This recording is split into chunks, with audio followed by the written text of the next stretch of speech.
My name is Rachel. I am 29 years old. I work as a marketing manager in Chicago. My life is busy and organized. I have a good job, a nice apartment, and amazing friends, but there is one thing missing: love.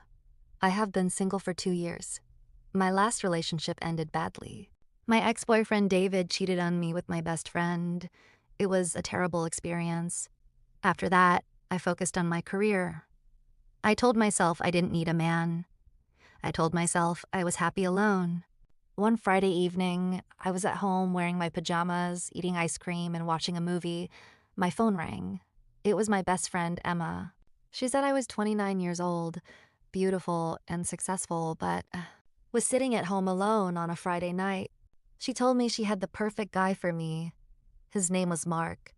He was 32 years old, a lawyer, handsome, kind, and funny. I said no, I didn't want to go on a blind date, but Emma insisted. She said life was short and I needed to take a chance. I finally agreed. A few minutes later, I got a text from Mark. He said Emma gave him my number. He suggested dinner this Saturday at 7 p.m. at an Italian restaurant. I replied and said yes. Saturday arrived. I tried on many outfits. Finally, I chose a simple blue dress. I did my makeup carefully. I wanted to look natural. At 6:30 p.m., I took a taxi to the restaurant. My heart was beating fast. The hostess led me to the table. Mark was already there. He was tall, handsome, and wearing a nice suit. He smiled and introduced himself. We shook hands. He was charming and kind. We ordered pasta and talked for hours. He told me about his job as a lawyer. I told him about my job in marketing. We talked about travel. He had been to Europe and Asia. I wanted to visit Japan. He told me amazing stories about his trips. The time flew by. I felt comfortable with him. I felt like I had known him for years. He paid for dinner. I offered to pay half, but he insisted. We walked to a nearby park. The city lights reflected on a small pond. It was peaceful and romantic. He held my hand. He asked if he could see me again. I said yes. I would like that a lot. Then his face became serious. He said he needed to tell me something. My heart stopped. He said Mark wasn't his real name. His real name was David. I froze. The world seemed to stop. He was the same David, the one who cheated on me. I stared at him. He was thinner and older, but it was him. It was really him. I stood up. I wanted to run and scream. He begged me to let him explain. He said he didn't know it was me. Emma arranged the date. She didn't tell him who I was. He had no idea until I walked in. I was shaking. I was angry and confused. I asked why he came. He said Emma thought we needed a second chance. I laughed sadly. A second chance? After what he did? He said he knew he was terrible. He hurt me in the worst way possible. He regretted it every single day for 2 years. He never stopped loving me. I was silent. My head was spinning. He cheated on me and expected me to believe he still loved me. He said he was scared of commitment. It pushed me away. He hurt me before I could hurt him. It was stupid and selfish. But it wasn't because he didn't love me. He loved me more than anything. I sat down on the bench. My legs were shaking.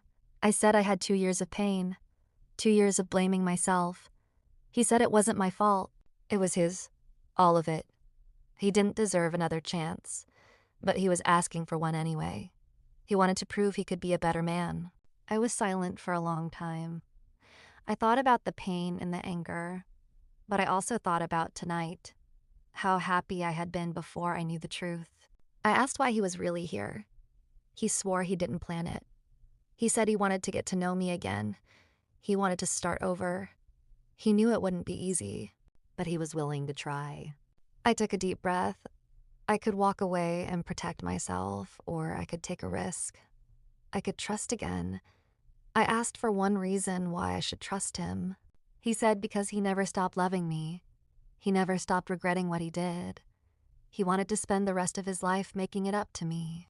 I looked at him. I saw the man who broke my heart. But I also saw a man who was truly sorry. I said I couldn't promise it would be easy. I couldn't promise I wouldn't be scared, but I could promise I would try. He smiled. It was the same smile I had fallen in love with years ago. He thanked me. He promised he wouldn't let me down. He took my hand. This time, I held on. The next few weeks were strange. We started seeing each other again. It wasn't easy. There were awkward, intense moments. There were times when I wanted to run away, but we kept trying. Slowly, I started to trust him again. I started to love him again. One evening, we were sitting on a bench in the same park. The sunset was beautiful. He asked me to move in with him. He didn't want to waste any more time. He wanted to spend the rest of his life with me. I was shocked, but I looked at him and saw the man I loved. I said yes. He smiled bigger than I had ever seen. My name is Rachel. I am now 31 years old. I live with David in a small apartment. We are happy. We are in love. We are building a life together. It wasn't easy, but we kept trying. I learned that love is worth the risk.